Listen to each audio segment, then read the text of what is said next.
Welcome to Spiritual Awakening Radio. My name is James Bean of spiritualawakeningradio.com. Today's program is part 4 in the Yoga of Sound series, exploring inner sound meditation and mysticism. In the great world religions, scriptures, spiritual classics, schools of spirituality, and the path of the masters. Today's program is part 4, focusing on Hinduism and the Radhasoami faith, or Sant. Hinduism is a religion of divine light and sound. Many Indian scriptures and spiritual traditions teach about the universe being created through the divine sound of the Om. The ecstasy of hearing the cosmic flute of Krishna is described in the Bhagavad Gita, and various Sikh scriptures sing hymns of praise to the Unstruck Melody, the Anhad Shabad of God that reverberates throughout the cosmos. Yogis of Nada Yoga and masters of Surat Shabd Yoga meditation in India impart to their students knowledge about developing their inner spiritual sense of transcendental hearing. A Hindu teacher by the name of Sri Swami Sivananda says, "Our physical and astral bodies and the mind all have sound as their basis. As we penetrate deep into them, they only lead us to sound. As we analyze our individual existence, it takes us to sound before we reach the transcendent self. By one who is desirous of attaining perfection in yoga, nada alone has got to be closely heard or meditated upon, having abandoned all thoughts and with a calm mind." Sri Swami Sivananda of the Divine Life Society, in a publication about Nada Yoga practice. It says in the Nada Bind Upanishad, the yogi should sit in the prescribed posture, and while practicing the mudra, should hear the sound through his right ear. By communion with the word, he will become deaf to all external sound, and will attain the Turiya Pad, or the state of equipoise, within a few days. First, the murmuring sounds resemble those of the waves of the ocean, the fall of rain, and the running rivulets, and this will be intermingled with the sounds of bell and conch.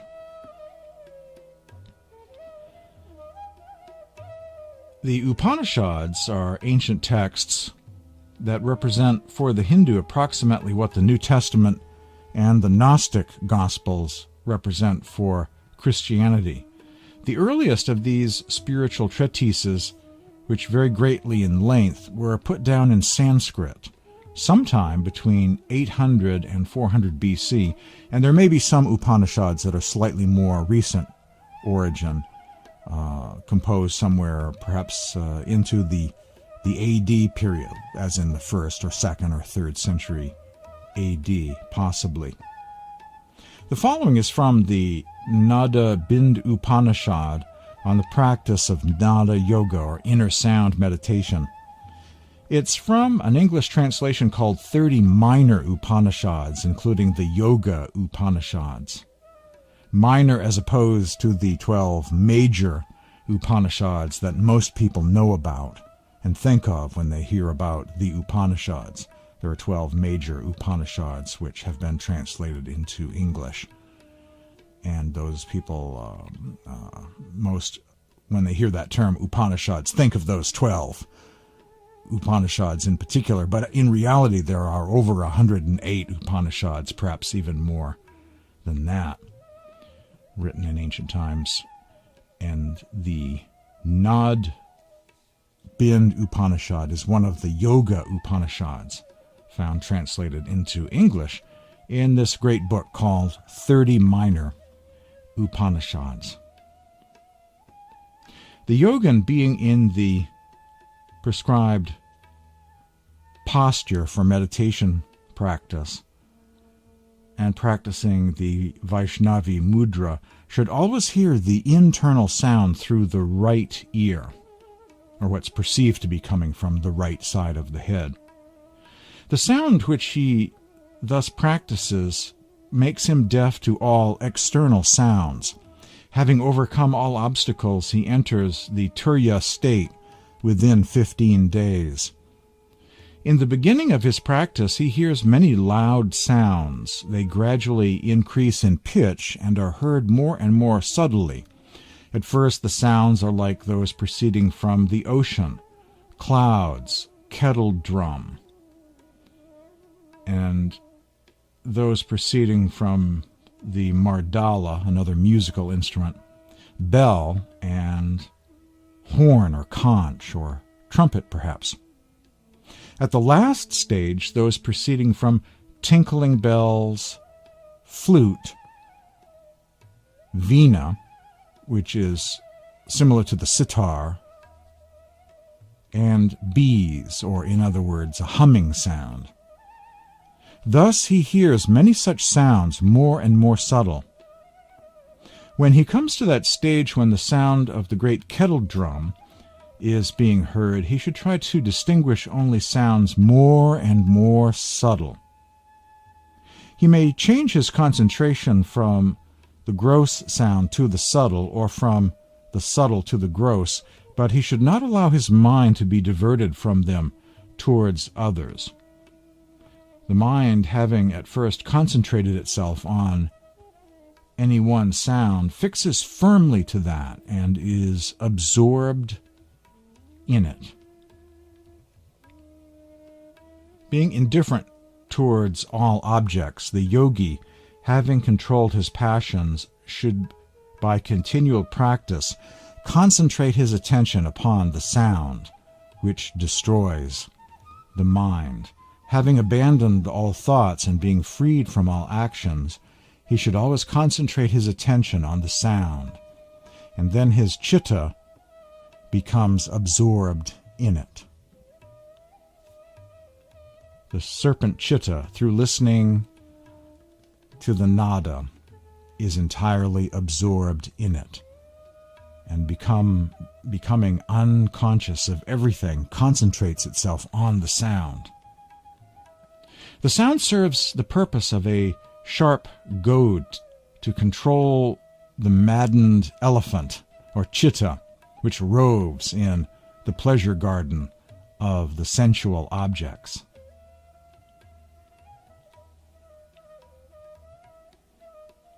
A good example of nada or sound meditation practice is found in the Shambhala Guide to Yoga, published by Shambhala Books, very much going over these stages of nada yoga practice that is described in the Nad-bind Upanishad and other Hindu Upanishads.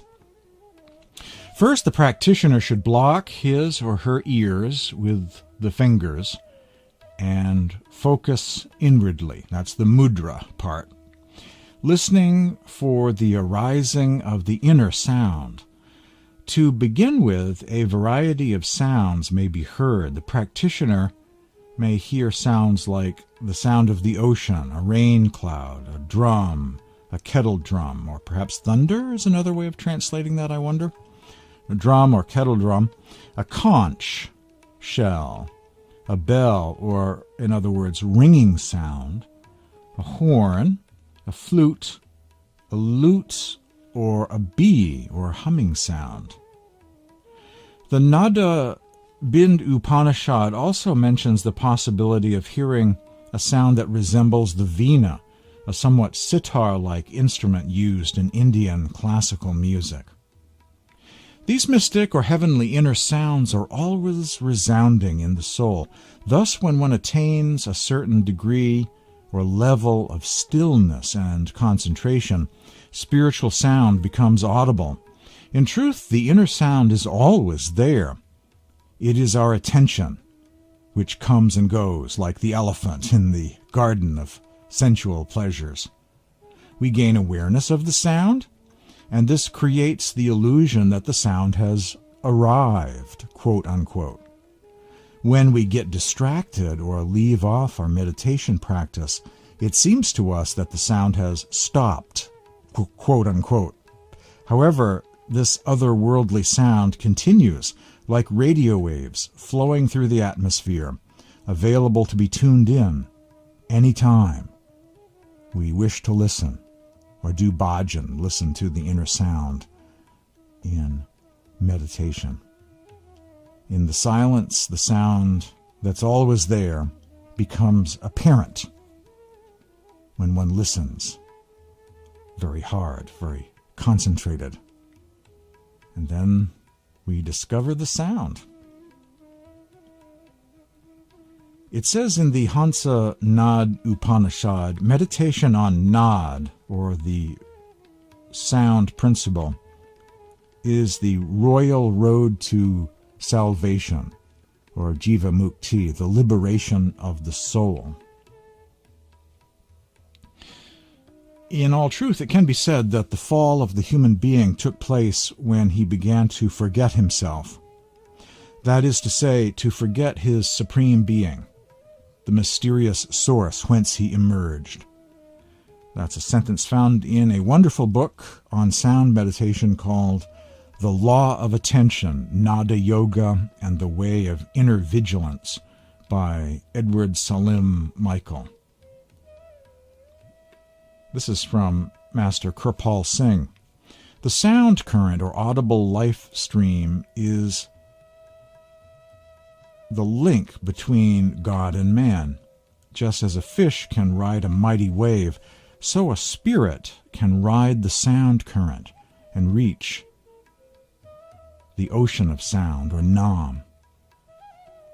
Also from Kirpal Singh, our mind is ever in a state of oscillation. It is covered with the dust of ages upon ages. At the time our mental faculties are flowing outward into the world, and never for a moment have they known any rest. Until the mind is purified and stilled, one cannot listen to the reverberations of the sound current. One can see that the body is more like a radio, more like a conscious entity in the universe that picks up things. Being born as a separate entity in the universe, we are a point of light, a conscious being in a separate form. We tend to assume we are a fixed, solid, physical person, but we are something greater than that, not so limited, heavy, and fixed as our cultural conditioning makes it sound, or as we tend to perceive. A passage from the book The Sound of Silence by Ajahn Sumedho, a Theravadan Buddhist monk that has noticed sound meditation practice in Buddhist traditions and other traditions like Sant Mat, Radhasoami, the Kuan Yin method, and especially the Surangama Sutra tradition of Mahayana Buddhism. He teaches some form of sound meditation in the Buddhist world. And his book, The Sound of Silence, is a wonderful source of his teachings on sound.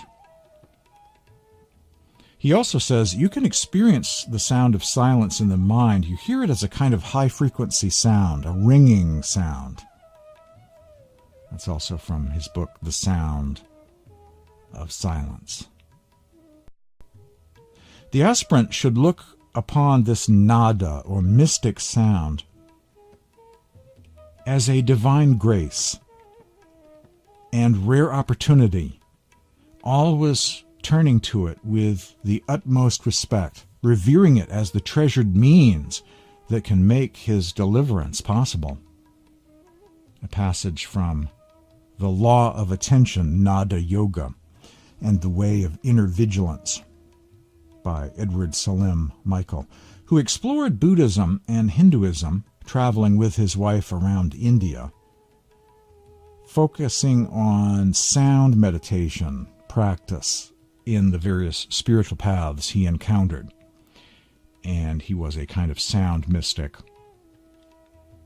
And he wrote his insights about sound meditation down, and it was published as the book The Law of Attention, Nada Yoga, and the Way of Inner Vigilance. Kirpal Singh, in a collection of letters to New York City area initiates, the holy sound current is the astral form of the Master, and as such should be listened to with rapt attention. Kirpal Singh.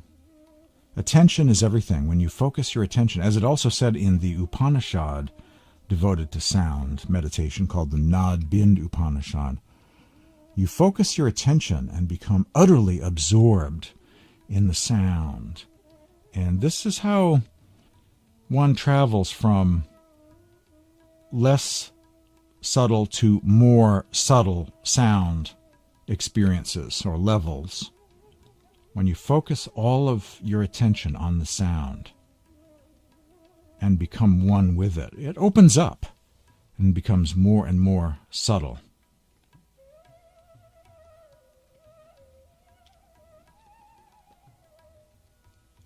A Hindu scripture known as the Shiva Samhita. Let him close his ears with his thumbs. This is my most beloved yoga. From practicing this gradually, the yogi begins to hear mystic sounds or nadas. The first sound is like the hum of the honey-intoxicated bee. Next, that of a flute or venu, then that of a harp or veena. After this, by gradual practice of yoga, the destroyer of the darkness of the world, he hears the sounds of ringing bells, then sounds like a roar of thunder. The Shiva Samhita text of Hinduism. From Kirpal Singh, his book Spiritual Elixir. You will have more sounds than one, but you have to stick to that of the big bell, a conch or shell, thunder, drum beat, a violin, and the flute, which are the higher types of sounds, and leave all the rest. That wisdom was also alluded to in a couple of the earlier readings from Upanishads. There are certain sounds that are more subtle, that will take you above. And so there are many possible sounds one could encounter within. One could hear a kind of cricket or chirping sound, but that's not considered to be anything very high, sort of a semi-physical or lower astral kind of sound that many could easily hear, but it's not considered spiritually advantageous to listen to the cricket or chirping type sound, even though it is there and you may hear it, you may encounter it in the silence of meditation practice. There are many other kinds of sounds, but certain sounds are considered to be more worthy of attention than others, and these have an effect of pulling the soul further within and taking it to higher and higher levels. So that is why there is always a list of certain sounds that one should focus on as the key sounds, the astral ringing or the bell sound, the conch, thunder or drum, violin, flute, and veena.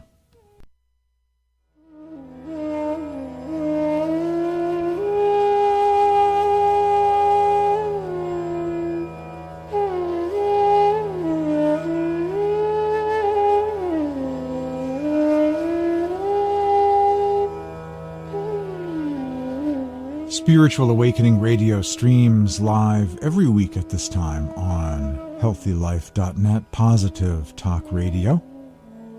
My name is James Bean, always here every week. It's my pleasure exploring the world of spirituality, comparative religion, meditation, mysticism, sacred texts, especially focusing on living gnosis now, the path of the masters, the great sages, saints, and masters of advanced spirituality. Today, the Yoga of Sound, Part 4, Hinduism and the Radhasoami Faith. More passages from Edward Salim Michael, who did a great study of Hinduism and Buddhism, traveling around India, who wrote his own genuine insight into the experience of inner sound meditation in a great book called The Law of Attention, Nada Yoga and the Way of Inner Vigilance, which is a paperback book. It's also a Kindle ebook, very easy to get. Edward Salim Michael. The deeper one goes in meditation and the loftier the spiritual states one touches, the more the motion and feeling of time will alter and take on an entirely different aspect.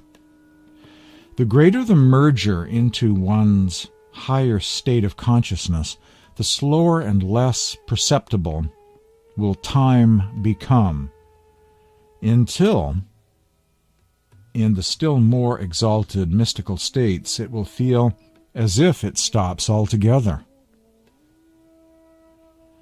When using this mystical sound as the basic support for his meditation, the seeker should also be very alert and attentive as to where the subtler aspects of this sound are drawing him within himself. He will thus, little by little, gravitate to ever finer states of consciousness and will start to sense an out-of-the-ordinary inner continuity of being that is beyond description and that is impossible for him to experience in his habitual state. As his meditation deepens, it will bring with it a most subtle, transparent, and luminous consciousness that he will finally become immersed in and one with. He will no longer sense himself in the same way as he did in the past. He will become mysteriously transformed into an unchanging and enigmatic spectator, plunged in the vast silence of an eternal cosmic nowness. When meditating with this nada, this inner mystic sound, it is essential that the aspirant always seek and follow the particular aspect of it that is most subtle and ultra in pitch, as well as in brilliance. Even when the sound becomes very shrill and loud in moments of deep concentration, he or she must not be tempted to be satisfied with it merely because it is sharp and resonant. He should relentlessly attempt to rise further and further into ever more subtle spheres of its mysterious, invisible kingdom.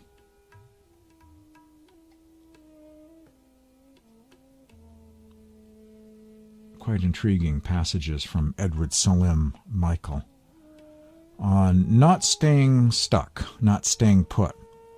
And that's certainly true of Shabd yoga meditation practice in the Sant tradition of India. It's not about astral travel. One passes through the astral plane, but also through the causal plane and other planes of the mind or Brahmanan, the mental regions. It's never about staying stuck at any one particular level, but passing through, as Jesus said in the Gospel of Thomas, become passers-by. We're not here to be tethered to the physical plane or the astral plane or some other region. We're passing through these realms on our way back to the Supreme Being again. We're not here just to get tethered to the astral plane and call it a day, or to be stuck at a certain level. always about reaching more and more subtle levels of experience, including subtle sound experience. The sound heard internally is a current which has originally emanated from the Supreme Being, and is the means not only of concentrating the will, but also of raising the spirit entity to the source from which it emanated. The method for taking back the spirit entity to its supreme source is first to concentrate at the eye focus, the third eye center, and next to commence its journey homewards by attending to the inner or internal sound, or in other words, by riding the life or sound current which has originally emanated from the Supreme Source. That is by Huzur Maharaj Rai Salagram Bahadur in his spiritual classic known as Radhasoami Mat Prakash, or shedding some light on the teachings of the Lord of the Soul. Radhaswami means Lord of the Soul, Supreme Being, Supreme State, or Radhaswami reality. We ride the sound current like a fish swimming upstream and back to where the sound is emanating from, its point of origin in the Supreme Being. That's what the goal of Surat Shabd Yoga, or inner sound meditation, is about in the tradition of the Sants of India, the Sant tradition of India, the path of the masters.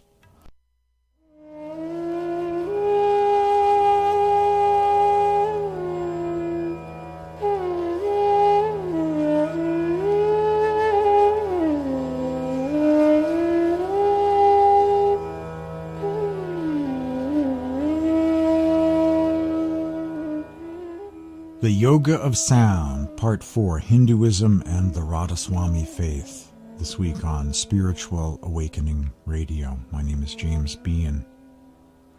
The Yoga of the Word. In the beginning was the Word. In the beginning was the Tao. In the beginning was the Nada. In the beginning was the sound of silence.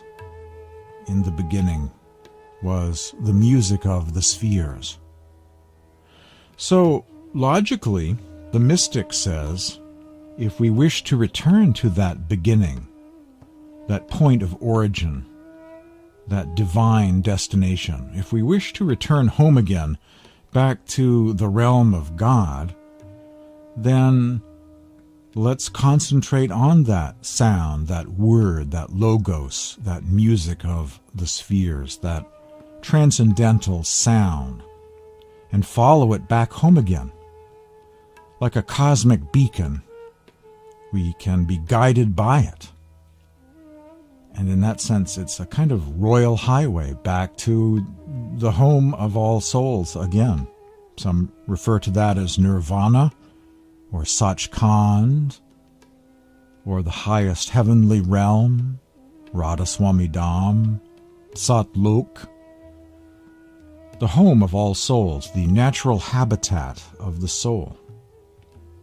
Some readings from the book Radhasoami Mat Prakash, authored in English, not originally in Hindi, translated into English, but actually authored in English by Huzur Maharaj Rai Salagram Bahadur of the Radhaswami faith, back around the turn of the 20th century. Long ago. I have a copy of this book at my online library, and listen for my email address and text message address at the end of today's program. And if you'd like to receive a copy of Radhasoami Mat Prakash, I can certainly send it to you, or send you the link to it as a PDF file that you can download for free. It's a very central book, a very important book introducing the Radhaswami faith and its teachings on Surat Shabd Yoga, inner sound meditation practice. Huzur Maharaj, Radhaswami Mat Prakash. The name of the Supreme Being is Radhaswami. He is impersonal but personal in the second and third divisions. And when he manifests himself through humanity as the Sant Satguru, his attributes are mostly met within the Sant Satguru, who might be called an incarnation of Satpurush Radhaswami, the Supreme Being. Definition of Jiva Mukti, the liberation of the soul. The deliverance of the spirit entity from the bondage of body, senses, and mind, and its gradual ascension and eventual entrance into the first or highest division by practice of Surat Shabd Yoga, is perfect salvation according to the Radhaswami faith. Just to provide a definition here of Surat Shabd Yoga, Surat Shabd Yoga means the union of the soul with the divine power perceived as light and sound. Surat means the attention faculty of the soul's eyes and ears, and its ability to focus all of its attention. Shabd refers to the positive power of the Godhead, which is perceived by inner light and can also be heard as inner sound. And the word yoga means becoming yoked to or in union with something. So the definition of Surat Shabd Yoga is this: the attention faculty of the soul becoming yoked to or united with or absorbed into the positive power of the Godhead, known as the Shabd or Shabad. Quite often in the West, people kind of misunderstand so much about Eastern religions, and one of those misunderstandings is that the word yoga simply refers to physical exercises, twisting yourself into a pretzel or some kind of physical thing. And that's hatha yoga, and that indeed is one aspect of yoga. But the term yoga has many other levels of meaning as well, referring to different subtle bodies and ultimately to the soul itself, as in Surat Shabd Yoga. Yoga for the soul focusing on the divine positive power of the Shabad and becoming one with it. So no physical exercise to it. Rather, one is utterly physically still. It is a yoga for the soul. Surat Shabd Yoga. The inner seeing and hearing faculties of the soul are focused on this divine current, translated as audible life stream by some. And you ride this current like a fish swimming upstream to return back home again, to focus one's attention on this river or current and be taken back to the divine ocean that it flows into. Huzur Maharaj, Raisalagram. At present, the Surat spirit, which is a particle of the Supreme Being, or ray from the Supreme Sun, or a drop from the Supreme Ocean of Spirit, having descended from the highest or first region, has become encased in material coverings and in a manner intermingled with matter, and is in this, the third region, subject to the forces or carnal desires and passions resulting from such a mixture. In its descent from the highest region, the spirit has become enveloped in various coverings of matter or bodies, or subtle bodies, and as long as it remains in the second and third division where matter exists, it cannot be freed from rebirth in the lower or higher regions. It is only in the first or highest division where there is no matter, that there is no rebirth. Radhasoami Mat Prakash by Huzur Maharaj. We'll continue reading from this text after this break. You're hearing Spiritual Awakening Radio. Stay tuned.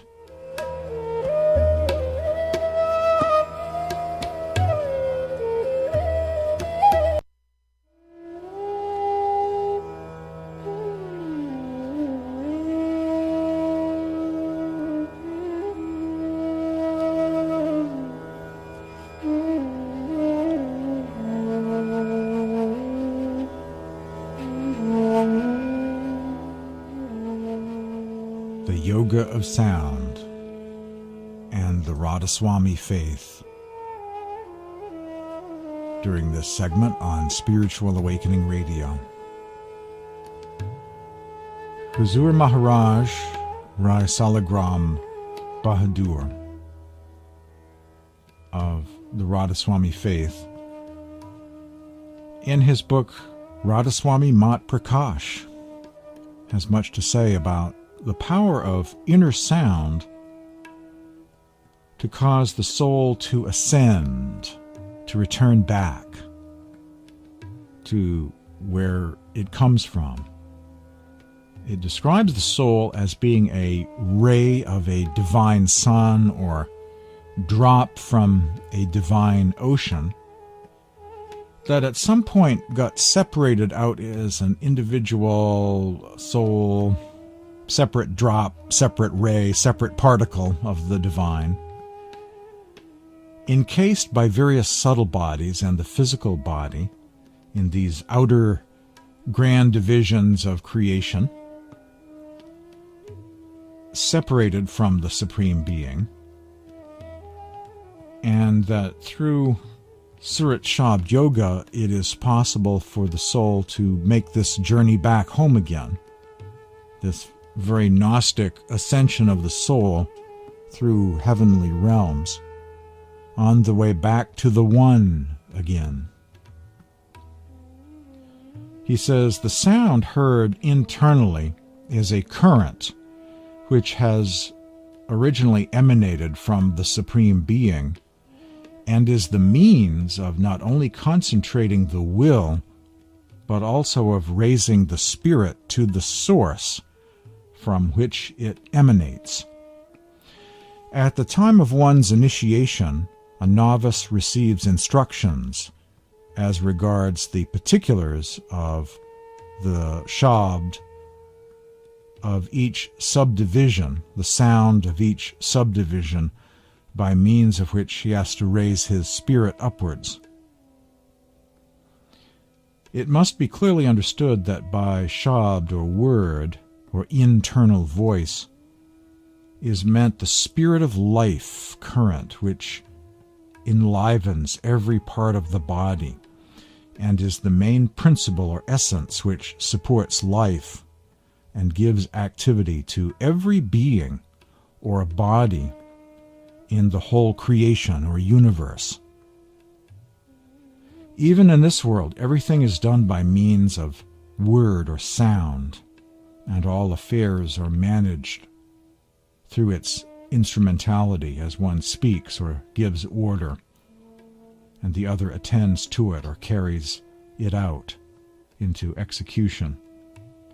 The instantaneous effect of word or sound on human beings and even upon animals is so apparent in everyday experience of our life that it needs no further explanation.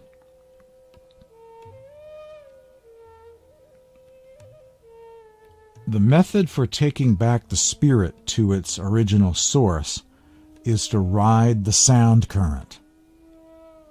The method for taking back the spirit to its supreme source is first to concentrate at the focus of the eyes, the spirit and mind, which are diffused in our body and in a manner tied to external objects by desires and passions, and next to commence its journey homewards by attending to the internal sound, or in other words, by riding the life or sound current which has originally emanated from the Supreme Source.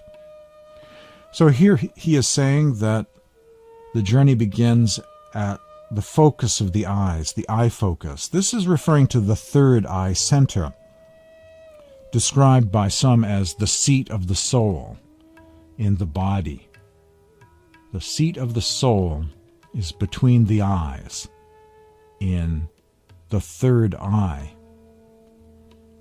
which connects one to realms beyond. The third eye is where the journey begins, and from there we concentrate on the inner sound and ride this life or sound current that makes us alive, is associated with our soul.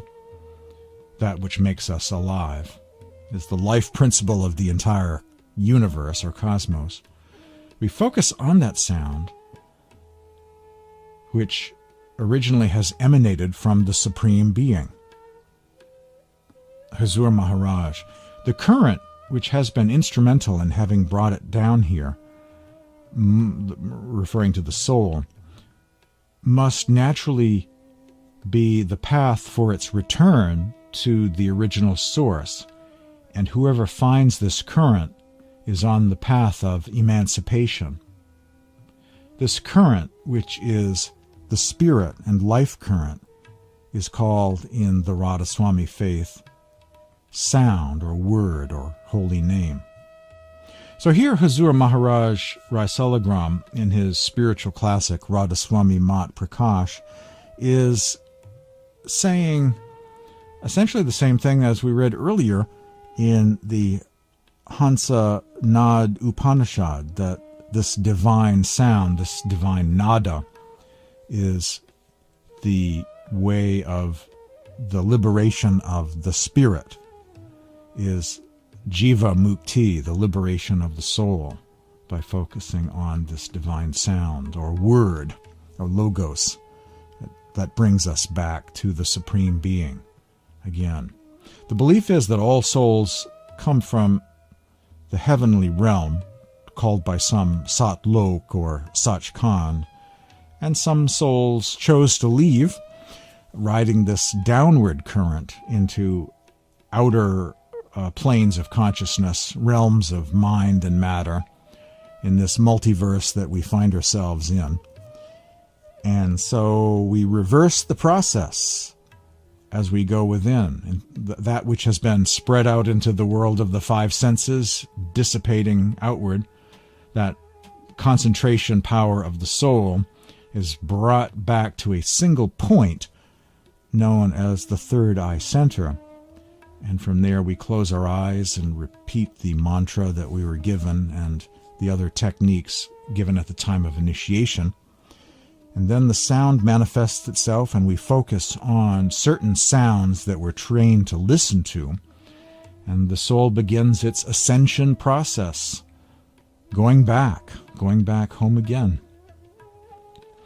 If you'd like to receive a copy of the book Radhaswami Mat Prakash, or my article, The Yoga of Sound, send me an email at this address, james@spiritualawakeningradio.com, james@spiritualawakeningradio.com, or a text message to this number, 508-603-9381, 508-603-9381. Thanks for listening to today's edition of Spiritual Awakening Radio.